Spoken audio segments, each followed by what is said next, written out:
Under the soft flame of a single candle, a ledger lay open on a mahogany desk, its ink still wet from a trembling hand that hadn't written in years.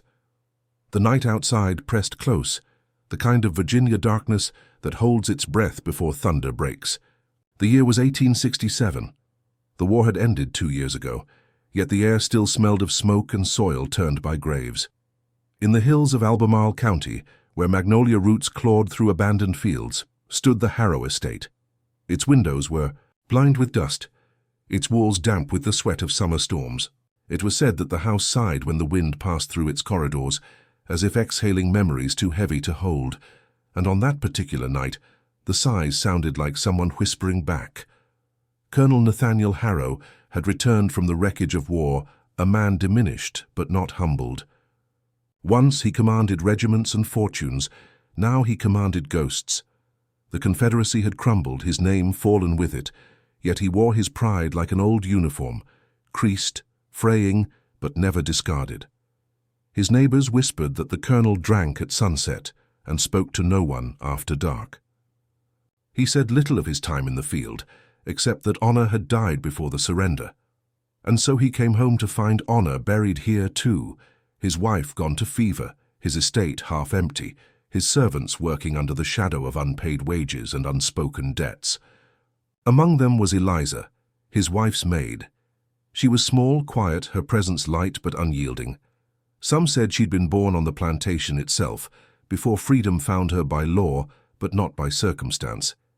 She moved through the halls like breath, her eyes low but not blind, carrying trays, lighting candles, collecting the faint scent of rosewater from the room her mistress once slept in. It was in that room above the mantel that the portrait hung. Painted 5 years before the war, the likeness of Mrs. Lydia Harrow stared out with a serenity too deliberate to be honest. Her gaze followed you down the hall, through the reflection of every polished surface. The paint had aged unevenly, and the varnish caught the candlelight like living skin. The colonel avoided that room when he could, though he never said why. When he did step inside, his eyes would drift toward the portrait and away again, like a man glimpsing a grave he pretended not to see. He called it her shrine once, then corrected himself. A decoration, he muttered. Yet sometimes after too much bourbon, he'd sit beneath it and speak into the stillness. No one ever caught the words, only the tone, low, apologetic, then angry, then quiet again. It was Eliza who kept the portrait clean. She would dust the gilded frame with a dry cloth, careful not to disturb the layers of time. She whispered while she worked, the old hymns her mother taught her, songs meant to keep the dead content. The colonel overheard once and mocked her for it, his laughter echoing off the marble floor. "Still praying to ghosts," he said, "you people and your whispers." But when she turned to face him, she said nothing at all. Her silence unnerved him more than any answer could. The summer stretched on, thick with heat and rumors. Servants left one by one until only a few remained. The colonel's temper grew sharp, his evenings longer, his loneliness louder. Each night, the same ritual. He'd light a cigar, pour a glass of brandy, and pass the portrait's door on his way to bed. He began to notice it more often. The faint shift of shadow near the painting, the strange echo of his own footsteps.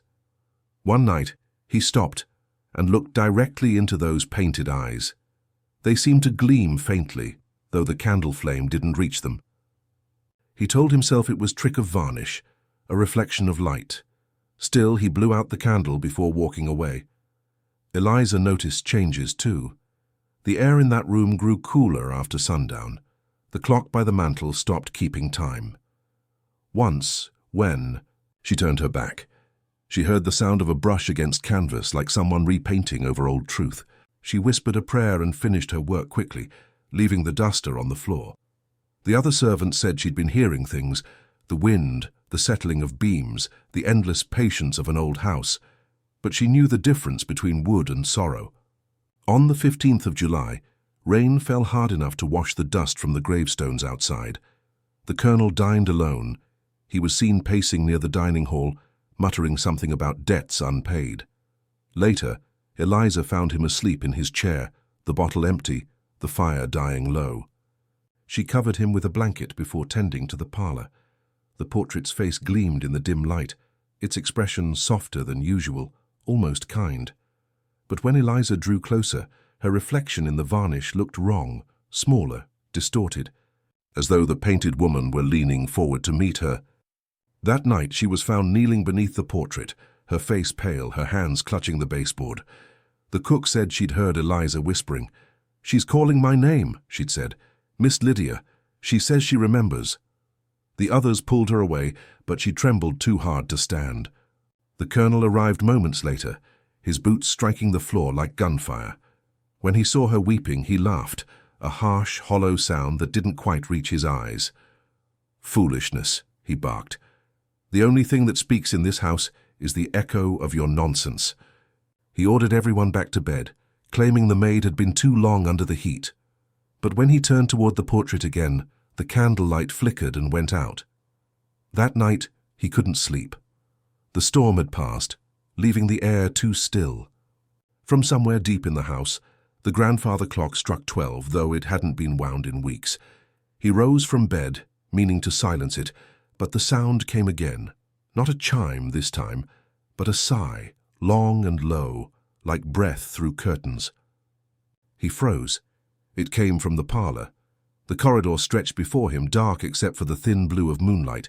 His bare feet met the chill of the floorboards. The portrait room door was open, though he remembered closing it earlier. Inside, the air smelled faintly of rosewater and smoke. The painting gleamed faintly in the moonlight, the face of his wife watching him with that same still calm. He approached, whispering her name once, as if testing the air. "Lydia." The silence swallowed it whole. He reached out to touch the frame. The wood was cold, damp even, and beneath his fingers something pulsed, a faint vibration as though the canvas itself were breathing. He stepped back sharply, heart pounding, his shadow wavering across the wall. The clock struck again, though he no longer knew which hour it meant. Then, faintly, he thought he heard it. A voice. Not loud, not even clear. Just one drawn-out sound between breath and word, a sigh that shaped itself into something human. He stumbled back, knocking over the candle holder. The flame went out, plunging the room into darkness. Somewhere above him the portrait creaked in its frame, and for an instant the faint scent of earth filled the air, the scent of rain-soaked graves. When he finally struck another match, the eyes on the canvas seemed to catch the light like mirrors. He could swear they glistened, as though a thin film of moisture clung to the paint. He told no one what he'd seen. In the morning, he found Eliza in the kitchen, her hands clasped tight, her voice low with prayer. She did not look at him, nor he at her. The rest of the servants said little, though the housekeeper left that same afternoon. The colonel spent the day in his study, pacing between decanters, muttering about superstition and weak minds. But every now and then, he'd stop and glance toward the parlor door, as though expecting it to open of its own accord. By sundown, the house had gone quiet again. The last light stretched through the broken shutters, laying long shadows across the floorboards. He sat alone beneath the portrait, drink in hand, staring up at the face that had once smiled upon him. "You always loved the maid more than me," he murmured. The words hung there, bitter and cracked. Outside, thunder rumbled far off, though no storm was coming. He waited, half expecting an answer. None came, only the soft groan of the walls settling, the slow tick of a clock that shouldn't have worked. The candle flame bent sideways, as if someone had breathed too close. The colonel leaned forward, eyes narrowing, until the reflection of his own face blurred with the painted one. For a heartbeat, he thought he saw her mouth move. And when midnight came, the laughter he forced to fill the silence sounded too much like fear. The silver forks clinked like distant bells, sharp and hollow in the thick Virginia air. The dining room of Harrow Estate glowed with an artificial warmth, the kind made by men desperate to forget the cold world outside their walls. A dozen guests sat at the long mahogany table, their laughter heavy with bourbon and pride. The war had ended 2 years before, but for Colonel Nathaniel Harrow and his circle of worn aristocrats, the Confederacy was not defeated, only sleeping. They drank to the ghosts of their own illusions, raising glasses to lost fields, fallen sons, and fortunes gone to dust. The chandeliers trembled slightly above them, their crystals catching the light like tears that refused to fall. The colonel sat at the head of the table, his cheeks flushed red with whiskey, his posture still soldier-straight. He had the air of a man trying to convince himself the world still bowed when he entered the room. His stories filled the air, tales of valor, of commands given, of the time his name meant obedience. The guests, mostly widowed women and faded officers, smiled on cue. They admired his charm, or at least the memory of it. Outside, the wind pressed against the windows, but no one noticed. Inside, the room pulsed with the last beats of an empire that refused to know it was already dead. Eliza stood against the wall, her hands folded, her head bowed low. Her face caught the candlelight and held it steady. Though she never met the eyes of the men at the table, she moved silently through the room when called, filling glasses, retrieving plates, lifting the weight of their forgotten grandeur. To them, she was a shadow stitched into the edges of the room, present but unseen. She belonged to the silence, and in that silence, she learned more than they ever imagined. The colonel's voice cut through the murmur of conversation. "Eliza," he said, his tone somewhere between command and mockery. She turned. "Careful, steady. Polish the frame," he said, pointing toward the great portrait of his late wife that hung above the fireplace. "Let the lady of the house shine for our guests." A few of the men chuckled. The women exchanged uneasy glances. Eliza stepped forward. Her heart pounded, though her face betrayed nothing. The portrait loomed above her, Lydia Harrow, her painted skin luminous against the dark velvet of her gown, her gaze soft yet knowing. The gold frame caught the flicker of every candle, alive with trembling light. Eliza dipped the cloth into the oil, her hands trembling as she began to polish the gilded edges. Behind her, the colonel's laughter rolled through the room. "A servant's penance," he said, "for daring to be seen." No one spoke against him. They had seen too many such scenes before, the powerful making a sport of cruelty. They filled their glasses again and watched, pretending to find it amusing. The music of cutlery and murmured conversation resumed, covering the small, broken sound of the maid's breath. The cloth slid along the frame's carved vines and roses, gliding over years of dust. Each motion was careful, deliberate. The portrait's eyes seemed to follow her every move, their painted calm a silent witness to the performance. But then something shifted, a faint click, like the sound of old wood easing apart. Her fingers brushed the edge of the canvas, and it gave slightly beneath her touch. The frame was not flush with the wall. There was space, narrow but deliberate. Inside, she felt paper. Her hand froze. The voices behind her blurred into a hum, distant and meaningless. She slipped her fingers behind the painting. Heart pounding, there hidden deep in the dark slit between canvas and backing, her fingertips found a folded letter. It was small, thick with time, sealed in wax, stamped with the Harrow family crest. She withdrew it quickly, her body blocking the movement from view. The letter disappeared into the folds of her apron, as though it had always belonged there. She continued polishing, slower now until the gold frame gleamed as the colonel demanded. When she turned, he raised his glass to her in mock salute.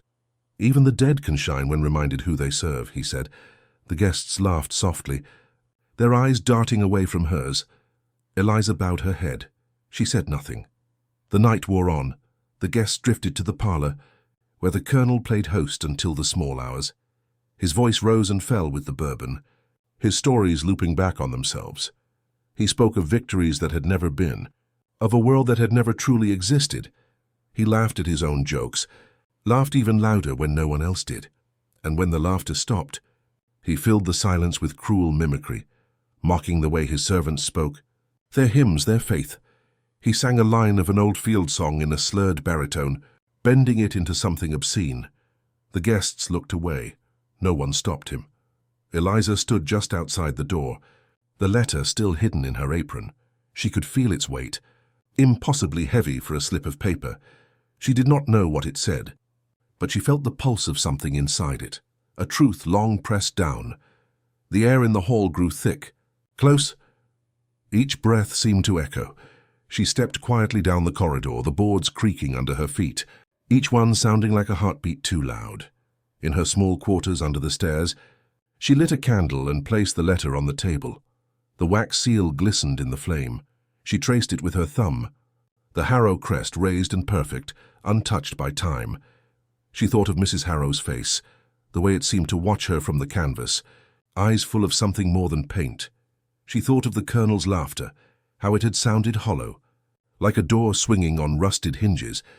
Then she thought of the quiet way the house had felt as she left the dining room, like it had exhaled.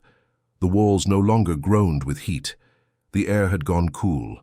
Still, the candles had burned lower, their flames bending as if in retreat. It was as though the house itself had drawn back from the cruelty it had witnessed. She did not open the letter. Not yet. Some part of her feared what it would reveal. Some truths, she knew, demanded their own timing. Instead, she hid it beneath a loose board beneath her cot and whispered a prayer she did not have words for. The candle flickered and died. Upstairs, the Colonel stumbled through the hall, his boots scuffed against the rug, his breath thick with drink. He cursed at the portraits on the wall, muttering about loyalty and gratitude. He stopped before the painting of his wife, his hand gripping the back of a chair for balance. "You'd laugh too," he said to her painted face. "You'd understand." But her expression, frozen in oil and varnish, offered no forgiveness, only the faint suggestion of pity. He spat at the floor and turned away, unaware that behind him the candle flame had gone still, as though the air refused to move until he was gone. In the morning, the house was quiet. The guests left early, their goodbyes brittle. The Colonel sat in his study, his head heavy, his memory patchy. He told himself the maid's trembling had been fear, that her silence meant obedience. He had no idea what she carried now, but something in him felt unsettled. The mirror above. His desk caught his reflection in a strange way, the light behind him uneven, the colors pale. When he turned to look, the air by the parlor door shimmered faintly, like heat rising off summer stone. Then it was gone. That evening, the servants whispered of strange sounds, a door creaking open though no one had passed, the faint echo of music, old and slow, drifting from the parlor though no piano had been played in years. The Colonel told them to stop their gossip, but his own hands shook when he signed the day's accounts. His pen scratched the paper in uneven lines, the ink pooling where he hesitated. Outside, the wind rose again, pressing its weight against the windows, making the house groan like an old ship at sea. In her room, Eliza lay awake. She could feel the letter beneath the floorboard, pulsing in her mind like a second heart. The storm broke just before midnight, rain sweeping the windows, lightning glancing across the fields. She thought she heard a voice in the distance, low, drawn, the syllables lost in thunder. She sat up and listened. Then she realized it wasn't outside, it was the house itself, settling, sighing, remembering. The air changed again, cool and strange, as if the walls were taking sides. Downstairs, the Colonel dreamed of his wife's portrait. In the dream, the frame had cracked, and behind the painted surface, something alive stirred. When he awoke, his sheets were damp with sweat, his chest heavy. From somewhere in the house he thought he heard footsteps, slow, steady, deliberate. But when he rose to look, the hall was empty. The candles in the parlor had burned down to stubs. The portrait gleamed faintly in the dark. The gold of the frame caught the faintest glint of moonlight. And for a moment the house seemed to breathe again, different now, quieter, waiting. By morning, no one could explain why the clock in the hall had stopped at the stroke of midnight, or why the air still smelled faintly of smoke and roses. But the servants said the house felt changed, as if power had shifted hands, as if, for the first time, the walls no longer belonged to the man who built them. The letter was thin as breath and brittle as guilt. Eliza found it folded tight, sealed with wax the color of dried blood, the crest of the Harrow family faint beneath years of dust. She sat alone in her narrow room, the lamp's light trembling on the wall, her hands trembling too. Outside, a storm swelled across the Virginia hills, each roll of thunder crawling closer like a beast circling its prey. The hour was late, too late for courage, too early for forgiveness. Still she broke the seal. The sound was soft, like a sigh escaping. The handwriting was delicate, the kind that once filled society ledgers and thank-you notes to distant cousins. It belonged to Lydia Harrow, the Colonel's late wife. Gone these 2 years to fever and grief, The ink bled slightly, the loops of each letter elegant but uncertain, the script bending downward as if weighed by sorrow. The first line read, "To whom this may one day reach," and already Eliza felt the air grow colder. The words that followed did not tremble with confusion or madness, but with something sharper. Truth laid bare beneath the candlelight. Lydia wrote of shame, but not her own. She wrote of betrayal. 3 days before her death, she had discovered her husband's secret. His debts, his cruelty, his hunger for things that could be bought and sold. Eliza's breath caught when she read the next line. "He has sold her, my maid sister, sweet Clara, at auction in Richmond, to settle the cards he cannot stop playing." The ink darkened there, as if the pen had pressed too hard in anger or despair. He said she was property still. He said freedom was a lie for those who serve us. The next line wavered, smudged perhaps by tears. "I fear his heart has grown hollow. I fear mine will soon stop altogether." Eliza covered her mouth. Her sister's name burned through her like a brand. Clara, the laughter that once filled their childhood fields, the warmth that no chain could break. She had hoped Clara escaped north, that she'd found safety beyond the Mason-Dixon line. But the truth had been hidden here, under paint and varnish, behind a portrait hung for pride. Her sister's life reduced to ink on paper, her suffering tucked behind gold leaf and polite society. She read on, her eyes wet. Lydia's final words were written in a trembling hand, each letter fading into shadow. "Let this portrait hang untouched. Let its eyes bear witness, for the truth within it must never fade." The sentence ended mid-stroke, as though the writer had looked up suddenly, or someone had entered the room. The page smelled faintly of rosewater and old sickness. Eliza held it close, her tears spotting the edges, turning the ink to ghosts. When she finished, she folded the letter again, careful not to crease the words. The candle sputtered as the storm outside broke open, rain drumming the roof in hard, relentless rhythm. She looked toward the ceiling, toward the room above where the colonel now slept, the man who had taken her sister's life and then buried the evidence behind the likeness of his wife. Her chest rose with quiet fury, but she did not curse. She only whispered Clara's name once, soft and sure as if speaking it could summon her back. By dawn, the rain had not stopped. The world looked washed clean, but the air inside the Harrow estate remained heavy, unpurged. Eliza rose before the others and walked barefoot through the hall.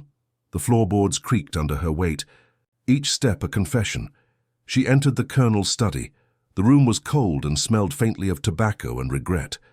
Papers littered the desk, accounts unpaid, letters unanswered, all stamped with the same fading seal. The clock on the mantel ticked softly, each second measured like breath in a dying chest. Eliza placed the letter there, beneath that clock. For a moment she hesitated, her fingers resting on the paper. The storm outside growled again, shaking the window panes. Then she stepped back and left it where he would find it, where time itself would bear witness. That night, the storm returned, darker and wilder. The colonel sat in his study. The fire burned low and the wind scraped its nails along the shutters. He poured another drink. Though the liquor no longer warmed him, the letter lay unopened on the desk, its wax seal cracked but unread.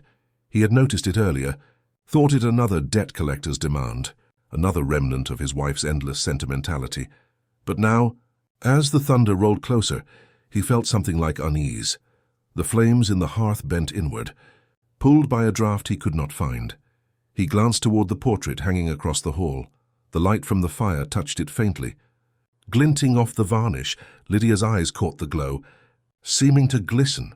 He looked away quickly, muttering to himself, just reflection. But when he looked back, the gleam remained. He rose from his chair, his knees stiff, his heart pounding a little faster. The room smelled strange, of lamp oil, damp wood, and something sweeter beneath it. A perfume long vanished. He took a candle and stepped into the hall. The portrait loomed at the far end, its gold frame catching his light. He stopped before it. Her painted gaze met his, calm but unrelenting. For a moment he thought he saw a sheen across the surface, like moisture. He leaned closer. The paint was not dry. The varnish looked wet. and 2 fine trails of condensation ran from her eyes to her chin. He blinked hard. It was impossible. Yet when he reached out to touch the frame, the cold struck him, a chill that seeped into his bones. "Lydia," he whispered, though the sound barely carried. "You can't—" The clock struck 12. Its chime echoed through the corridor, slow and heavy. Then came another sound, a whisper, faint, almost part of the wind. It rose once, then again, soft but deliberate. He turned, his candle shaking. It came from behind him, from the study. The voice, if it was a voice, seemed to form words. Too faint to catch, he took a step back toward the door, his breath shallow. "Tell her name." The words were not shouted. They did not echo. They simply existed, clear and cold, as if spoken from the edge of memory itself. He froze. The candle guttered. The sound came again, quieter this time, but closer. "Tell her name." He stumbled back into the study, slamming the door. The fire had gone out, though he could still smell the smoke. On the desk, the letter lay open now. He hadn't touched it. He knew he hadn't. Yet the wax was gone, the paper unfolded, the ink gleaming fresh in the flicker of his candle. He stared at the handwriting, his wife's delicate hand, and beneath it, a signature that chilled him to his marrow. His own name, the pen lay beside it, wet with ink. He backed away, eyes wide. "No," he whispered. "I didn't—" But the signature was there, dark and certain, as if his hand had moved without him. The storm outside raged louder. The windows rattled. The floor shuddered. His breath came in gasps, each one louder than the last. Then, from the hall, the clock struck again, 13 this time, not 12. An hour that did not exist. He turned toward the sound, but the door creaked open before he could move. A draught swept through the room, extinguishing his candle. In the dark, the faint smell of rosewater returned, thick now, almost suffocating. He could see nothing, but he felt it, the weight of eyes on him, the press of truth long buried. The whisper came one last time, not from the hall this time, but from inside his own chest. "Tell her name." He did not sleep that night. When dawn came, the servants found the colonel sitting at his desk, pale as parchment, the letter before him. His eyes were open but unfocused, his hand still resting on the page. When Eliza entered, he did not speak. The house was silent but for the ticking of the clock, steady, unforgiving. She stepped closer. The letter was no longer sealed, no longer hidden. The ink had run in places, blurred by moisture, but at the bottom, beneath Lydia's final words, a new line had appeared, the same handwriting as the colonel's, clear and deliberate, I confess, and beneath that his signature, drawn firm across the page. Eliza did not cry. She simply stood there, her hand resting on the desk, feeling the pulse of quiet justice in the air. Outside, the rain began to fall again, steady and cleansing. The portrait upstairs watched over it all, its colors dim but alive. Some said later that its eyes no longer gleamed with tears, that they had gone dry at last. In that house, silence reclaimed its throne, but beneath it, something deeper stirred, the faint hum of truth finding breath again after years of suffocation. And somewhere beyond the hills, the wind carried a single name whispered once softly, like a prayer returned home. Some names only find peace once the truth is spoken. The rain had been falling for 3 days when the workmen arrived at Harrow Estate. The land was quiet, choked by weeds, the house leaning under the weight of its own memory. No one had lived there for half a century. The once white columns were grey with mould, and the great windows looked blind, their glass shattered long ago by storms and vandals. The town had forgotten its master, the colonel whose name once opened doors and closed mouths, but the house had not forgotten him. Even in ruin, it kept his story sealed behind layers of dust and silence. The air inside was heavy with it, the smell of old paper, of rain-soaked timber, of something else beneath, rosewater and ash. The men came with hammers and lanterns, hired to clear what the county planned to sell. They worked slow, for the floors moaned under every step and shadows pooled in the corners like water that would not drain. One man, younger than the rest, wandered into the parlor, his boots tracing the faint pattern of the old rug. The chandelier above him hung by a single chain, its crystals dull with grime. He looked up, then down, and froze. The great portrait, the one that townsfolk whispered about, lay face down on the floor, Its frame was cracked, the canvas torn near the edge as though someone had clawed their way out from inside. He called the others. Together they lifted it, just spiraled into the light, catching in their throats. The painting was nearly black with time, but even through the decay they saw her face, the lady of the house, Mrs. Lydia Harrow. Her expression was calm, too calm, her painted eyes strangely alive beneath the grime. One of the men stepped back, muttering that she looked like she had been waiting. Beneath the frame a small sound echoed.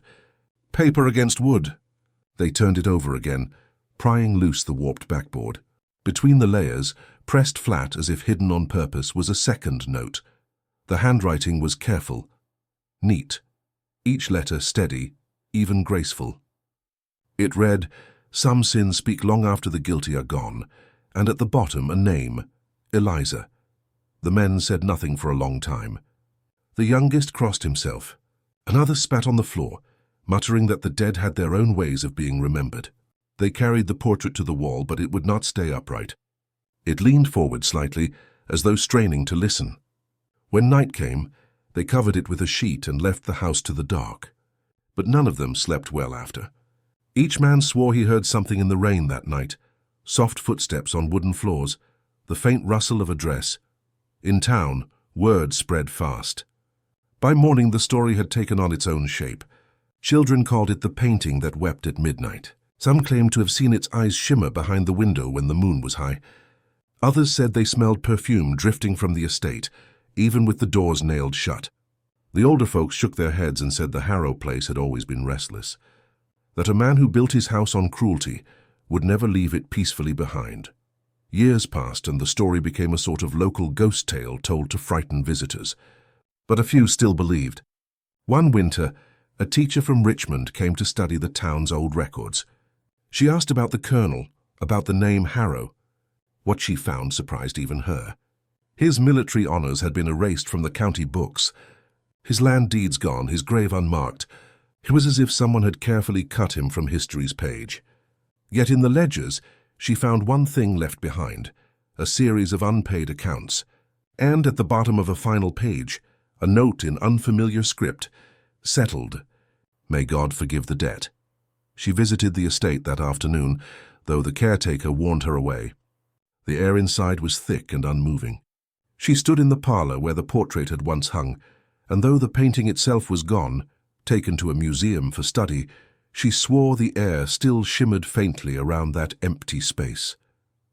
She picked up a fallen shard of glass from the chandelier and held it to the light. For a moment she thought she saw two faces reflected there, one proud, one sorrowful. But when she blinked, they were gone. Outside, the trees leaned toward the house as if listening. The teacher closed her notebook and left, but she did not go far. She stayed that night in town, at a small inn near the square. In her journal, she wrote that she could not shake the feeling of being watched, as if the portrait itself had followed her in memory. Around midnight, the wind shifted. Rain began again, light at first, then heavier. And somewhere beyond the hills, she thought she heard a single bell toll. The people who still lived near the old estate said the sound came every year when the rain and moon fell just so. A single toll at midnight, nevermore. They said it was the hour when truth remembers itself, when the air smells faintly of rosewater and smoke. Those who dared to walk the grounds told stories afterward. They spoke of soft footprints appearing in the dust, though no one was near. Of whispers echoing down the corridor, calm and measured like someone reading a letter aloud. Once, a boy claimed he saw the figure of a woman standing in the study, her dress grey with age, her hands folded over a sheet of paper. He ran home and never returned. Another visitor said the portrait itself had been replaced on the wall without explanation, though no one had entered the house in weeks. The townsfolk eventually boarded up the doors. They said some memories were better left sealed, that the past had already spoken once and needed no repetition. But the children still left wildflowers by the gate, small white blooms they called Eliza's peace. Decades stretched into nearly a century.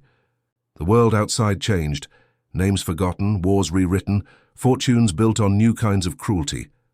Yet the Harrow estate remained, a monument to silence. By the time historians came again, they found the walls covered in moss, the floors caved in, but one thing still whole, the parlor, untouched. Sunlight fell through the cracks just enough to catch the dust floating there, like time suspended in air. And on the far wall, faint but visible, was the outline where the portrait had hung. They took photographs, measured the space, and left notes. But one woman, a preservationist from Charlottesville, lingered longer. She said the air felt heavier near the wall, the way air feels before a storm. She wrote later that she heard a whisper, so faint it could have been imagination. 3 words only. Tell her name. She didn't speak of it again. But the photo she took that day, when developed, showed something none of the others could explain. On the glass plate, a faint reflection in the corner, a woman's profile, her eyes downcast, her expression calm. The face was not the Colonel's wife, nor was it Eliza's, at least not as history remembered her. It looked younger, softer, but the resemblance was there, the same strength around the mouth, the same quiet that carried entire lifetimes of knowing. After that, the estate was left alone. Nature took what man abandoned. The vines climbed higher, the floors sank lower. Each rain carried more of the roof away, until only the bones of the house stood. The road that led there was eventually closed, but the stories did not die. At night, drivers on the new highway said they saw a faint light on the ridge, as if a single candle burned behind the broken windows. Some said it was the ghost of the Colonel, doomed to wander his ruin. Others whispered it was her, the maid who stayed behind when everyone else left, holding the truth steady like flame against wind. Now, when you walk those grounds, you can still feel it. The air hums low like breath drawn between words. The soil smells of rain and secrets. The walls that remain lean inward, listening. And if you stand where the portrait once hung, you may hear something faint beneath the wind, a woman's sigh, a line of a prayer, or perhaps the sound of paper turning in an unseen hand. The world has moved on. The Harrow name lies buried under a century of dust, its fortune gone, its crimes remembered only by whispers. But the story still lingers, as all truths do, because the past is never truly silent. It hums beneath the noise of the living, steady and patient, waiting for someone to listen. History, like the human heart, cannot silence what it wronged. And some names only find peace when the truth is told.